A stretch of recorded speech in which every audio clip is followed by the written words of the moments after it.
So our next presenter is Dr. Ty Wamsley.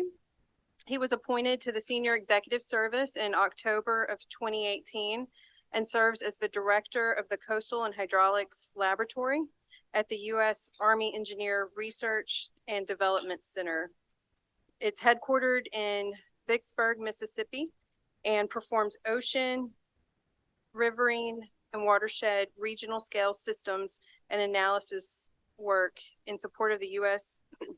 Army Corps of Engineers, the Department of Defense, and other federal agencies, as well as state and municipal governments and private industry. Areas of expertise. His areas of expertise include hydrologic analysis, hydraulic structures, coastal engineering, flood risk reduction, dredging, navigation, and military logistics. As the director, Dr. Wamsley leads a team of more than 325 researchers, support staff, and contractors, and he's responsible for planning, directing, and coordinating a multi-million-dollar research program and developing new and strategic research program areas in coastal and hydraulics technical disciplines. He manages and maintains over 1 million square feet in physical facilities, including the Field Research Facility in Duck, North Carolina. Ongoing projects execute field data collection, laboratory analysis, physical modeling, and numerical modeling to produce design guidance and cutting-edge products to support successful coastal and inland water resources management. Dr. Wamsley also serves as the ERDIC lead for the Civil Works Research and Development area. In this role, he's responsible for planning and directing a $150 million multidisciplinary research program with team members from across all 7 laboratories. Okay, so I'm going to start the presentation.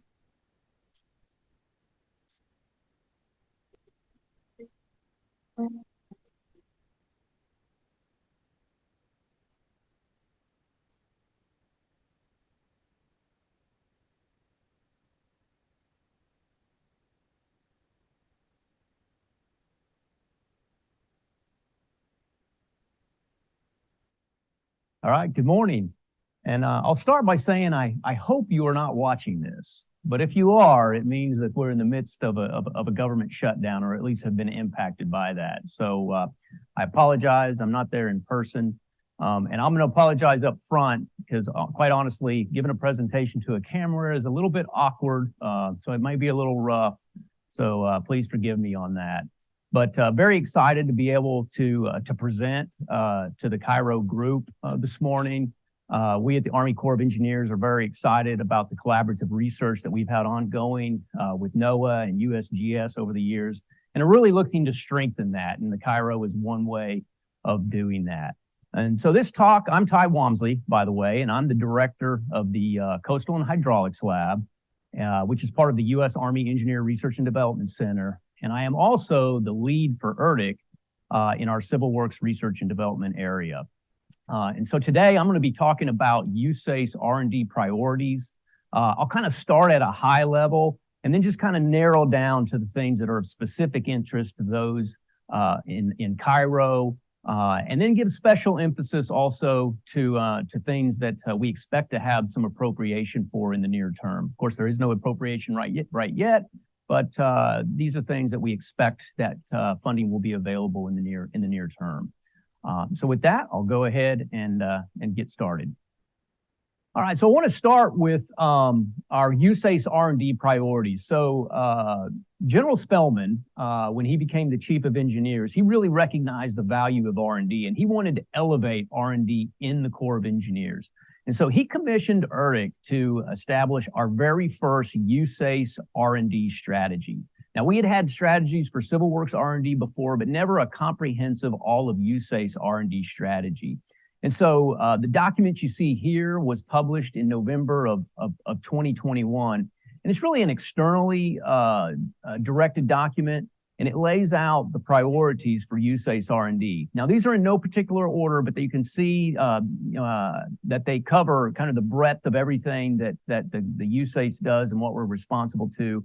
Everything from mitigate and adapt to climate change, win future wars, modernize our infrastructure, supporting resilient communities, We have priorities related to installations, Army installations, secure and reliable energy for those installations, revolutionizing decision-making, and also protect and defend the Arctic. And so these really are just very high level. This document is one I encourage you that if you go to that QR code there, you can download it. And this is a good document to give you a kind of a broad overview of USACE R&D and the priorities that we're pursuing. Also want to give a quick overview of ERDIC. So the USACE R&D, of course, Dr. Pittman, who's the director of ERDIC, he's also the director of R&D for the USACE. So he's dual-hatted. And ERDIC is really the execution arm for research and development in the Corps of Engineers. And so just a real brief introduction. ERDIC is made up of 7 laboratories. 4 of those are located here in Vicksburg, Mississippi. So the Coastal Hydraulics Laboratory, the first of all the ERDIC laboratories.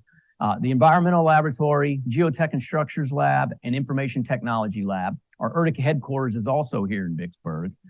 Then we also have our Cold Regions Lab up in Hanover, New Hampshire, our Geospatial Research Lab in Alexandria, Virginia, and the Construction Engineering Research Lab in Champaign, Illinois.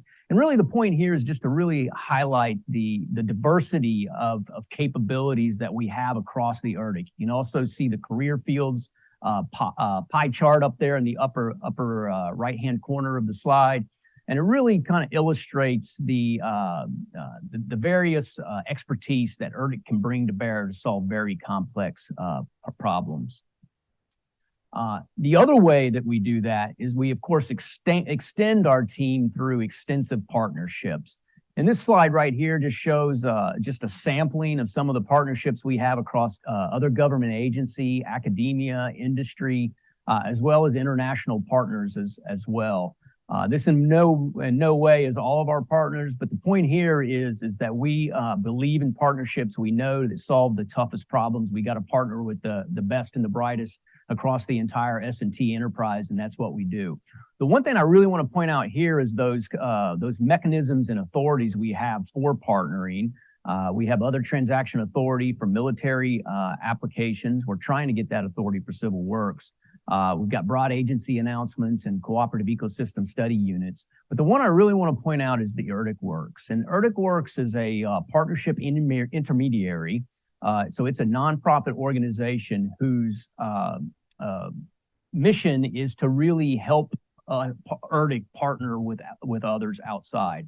And so I'd encourage everyone to have your university, your organization become part of that ERDIC Works ecosystem. This is a way that we can get out. You can understand the various things that all across ERDIC, we've got calls for proposal out on. We do collider events, commercial solution openings, all kinds of different ways of connecting and partnering with ERDIC. So I encourage you to go and check out the ERDIC Works and become part of that ecosystem. So what do we do at ERDIC? Really, our work is broken down across 5 different what we call research and development areas. I mentioned that I'm the lead for the Civil Works Research and Development area that you see here. We also have engineered resilient systems, geospatial research and engineering, installations and operational environments, and military engineering. Now, I've got green boxes around 3 of those: civil works, military engineering, and installations. And that's because hydrology really kind of intersects with those RDAs. In particular, we'll talk mostly today about civil works and how and hydrology in our civil works mission, but we will touch briefly on some of the things we do on the military side as well for the Army. And of course, all of those are fueled by the core competencies that we have across all those laboratories I already mentioned. And today, really what we're focused in on in this talk is a lot of the capabilities that we have and competence we have in civil and military engineering, as well as coastal, river, and environmental engineering. Okay, so I mentioned before we have our Civil Works Research and Development area, and part of our emphasis on elevating research as a program, there's been a big focus on civil works R&D specifically for that. And so as part of that effort, the USACE Civil Works R&D Steering Committee established 6 strategic focus areas. The idea behind these focus areas is that we are going to really look at what are those big items that the enterprise needs to address as we look 5, 10, 20 years into the future. I'm not going to take the time to go through all of these here. You can see they cover, they span a large area of what we do in terms of the USACE mission.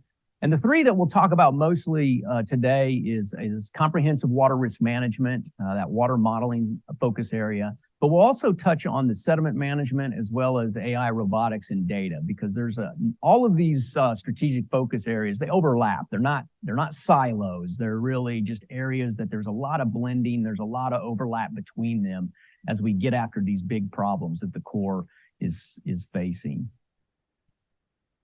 All right, so comprehensive water risk management.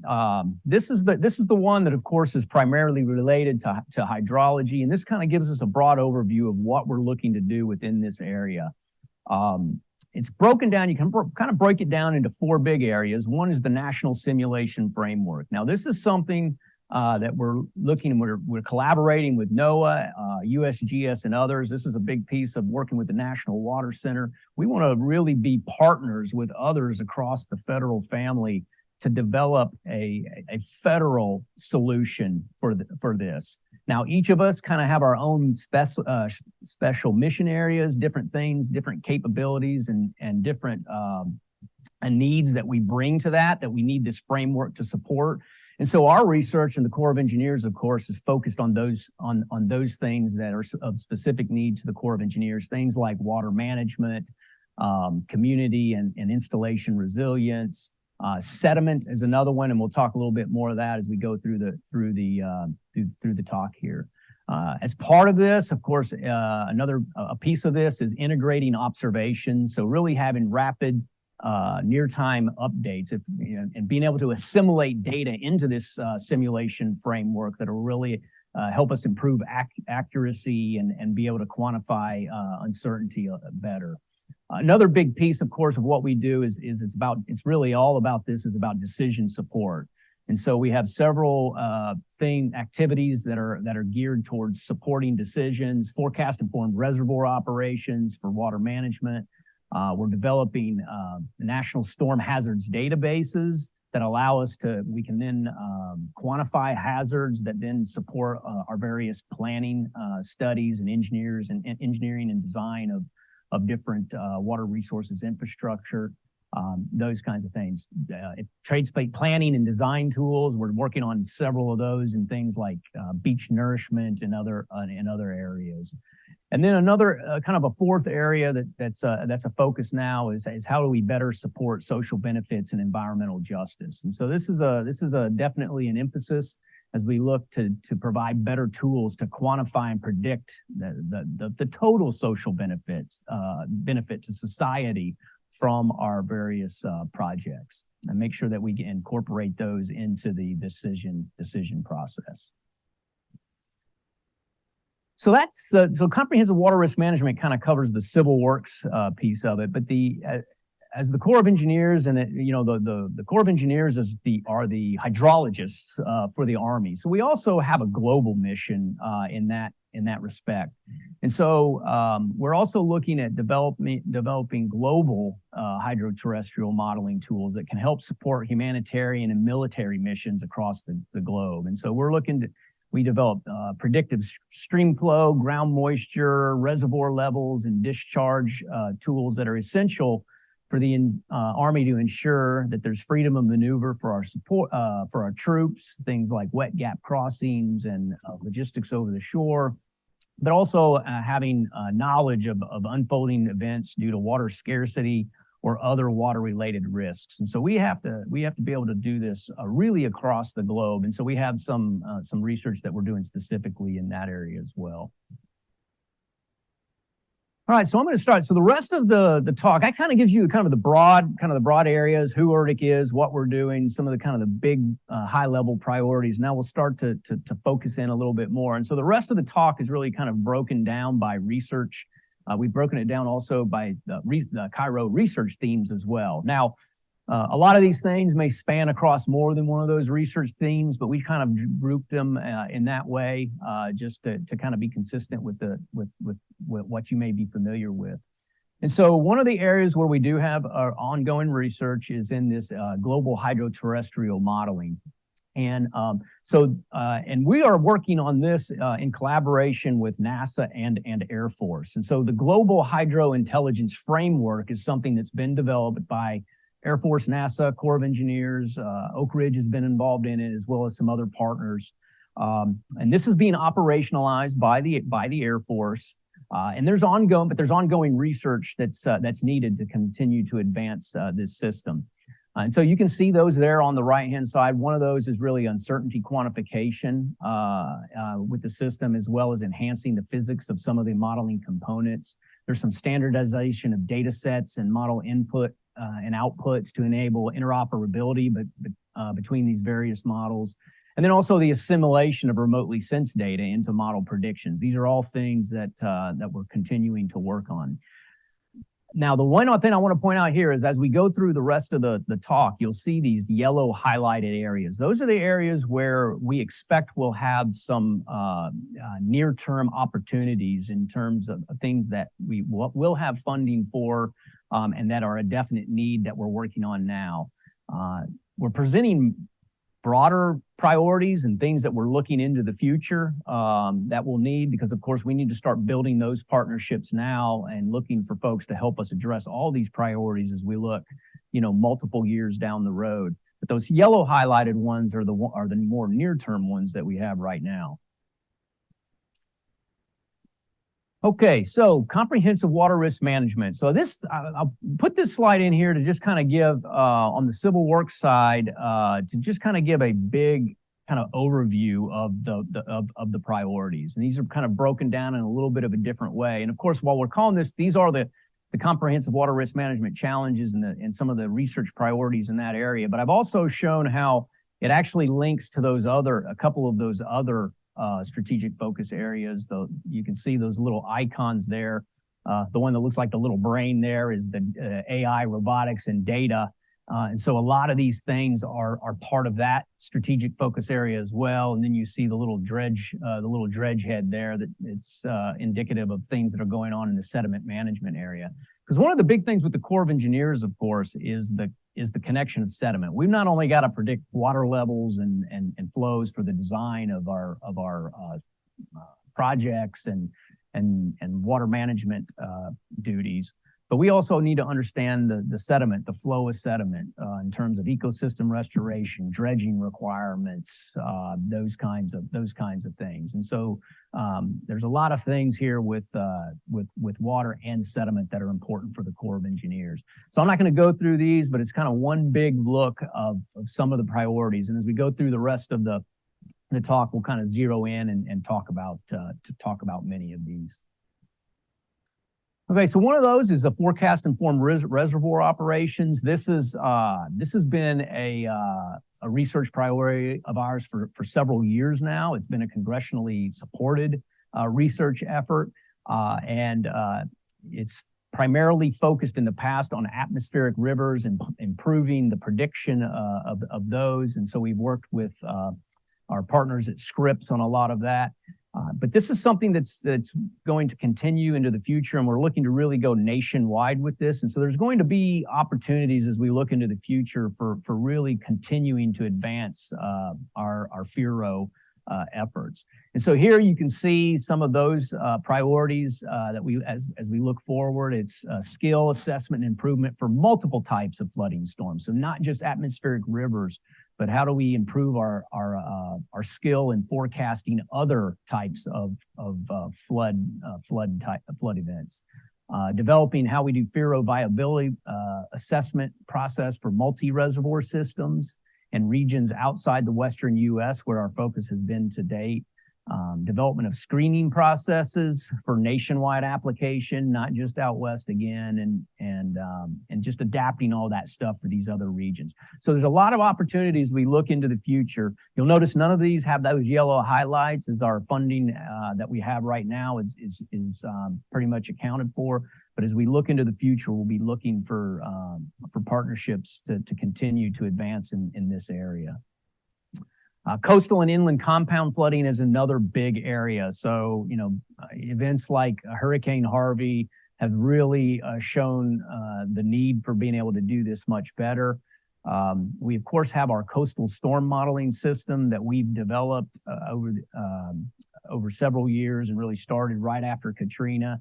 And while we do very well with that, compound flooding events are still something that are tough to do. And so our research priorities here are development of model linkage techniques and locations for information handoff and transition zones, continue to develop methods for probabilistic understanding of compound hazards, incorporating all facets of compound flooding, including groundwater and drainage networks as we continue to push the technology forward here. So all this is important for us to really get the modeling right on these compound flooding events. The other thing there that I'll show talked about the development of the water hazard system is many of you may be familiar with our coastal hazard system. This is where the technology we developed post-Katrina, and as we've done all the hurricane modeling over the years, we've developed these large data sets where we're able to probabilistically characterize the hazard of coastal storms. And now we can very, very rapidly and very accurately do that. We need to now extend that to be able to do inland hazards as well. And then, of course, the combination of those, which would be a total water hazard system. So as we look forward into the future, that's eventually where we're looking to get, where we have a water hazard system that allows us to very fast and efficiently and at a much lower cost support multiple planning projects and other core operations across the nation. All right, so that was that was research area theme 2. You can see those at the top. So just you can kind of look at those as well. The other big area here is the high resolution, high fidelity, and basin scale next generation modeling. As mentioned before, this next gen continental scale framework is something that we are collaborating with NOAA, Fred Ogden and his team on this, and then making sure that the Corps is part of that, and as we're bringing our needs and our models into that framework as well. And so our big priorities here are numerical methods to accelerate continental scale physics models, AI, ML tools for large scale hydrology and hydraulics, methods and techniques for managed aquifer recharge is of interest. And there you have that robust water hazard system. How do we develop this and make sure we've got the tools to be able to do that water hazard system I talked about before?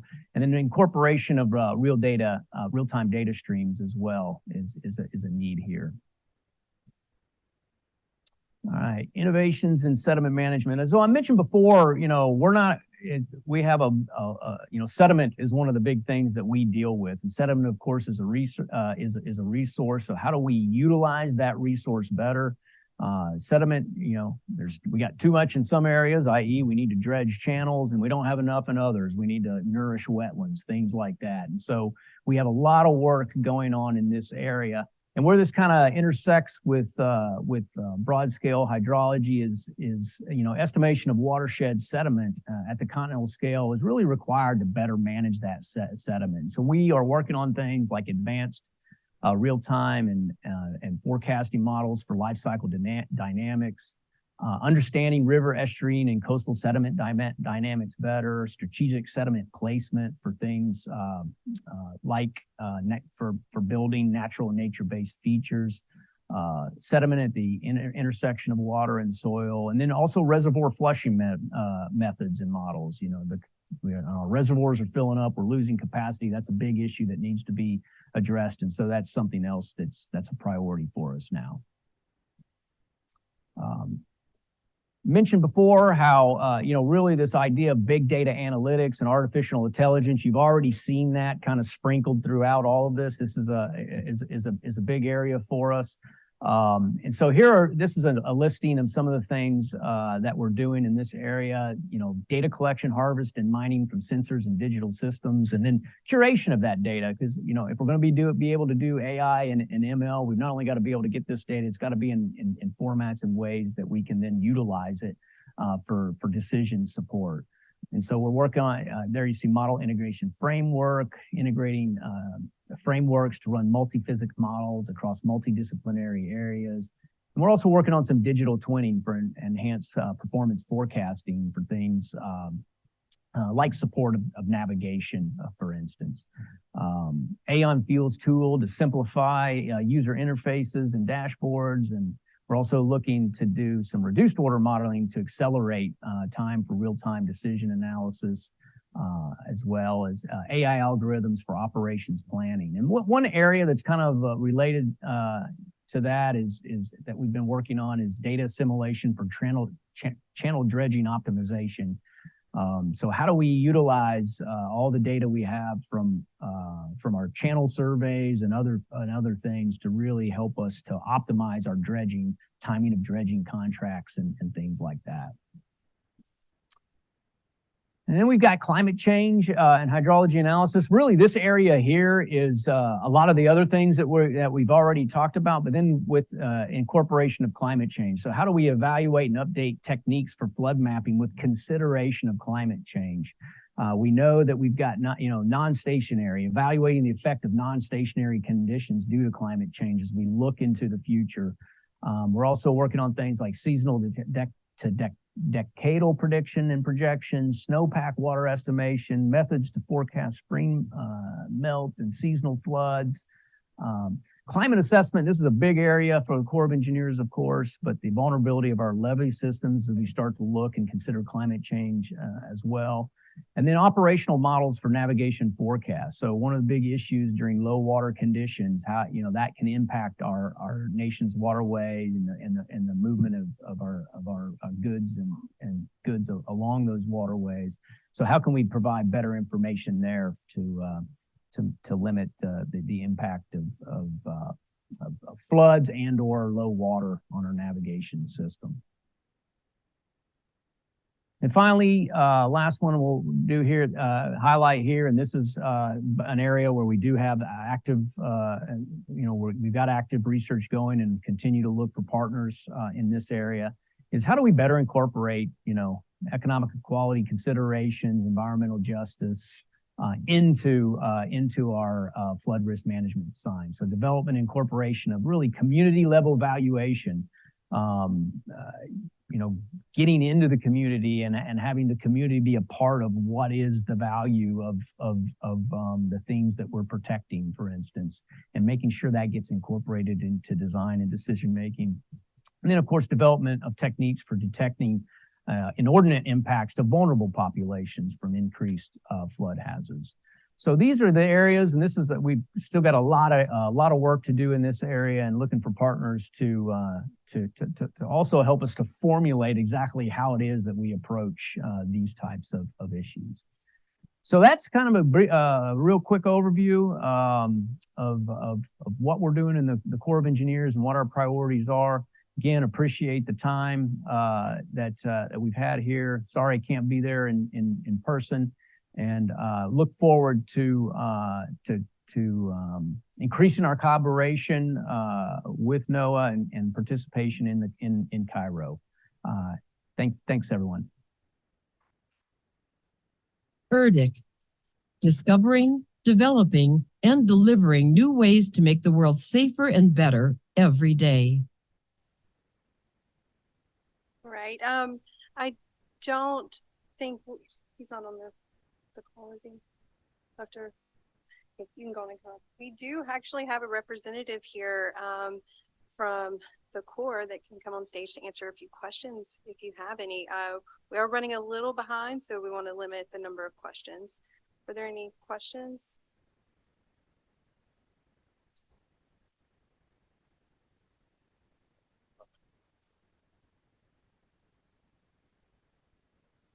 Okay, can you read it out? Yes, this is from Brian Connolly, that just asking for comment on the connection between the modeling framework at USGS Weather Service and USACE. So probably I isolate to the USACE Weather Service connection if you'd like. So Fred, do you want to tackle that too? Like the USACE, so USACE, like on the R&D side, we understand that we don't have all the resources to create all the models from scratch. So what we are trying to do with the National Water Center and NOAA is to use their next-gen framework to attach models to. So National Water Center models or whoever other models are going to produce water levels, things like that. We can ingest that into our numerical models and our decision support tools to look at sediment behavior, to look at impacts on locks and dams, look at impacts on loads on levees and things like that. So that's where the touch points are. That's what we want to do while we work with the next gen framework.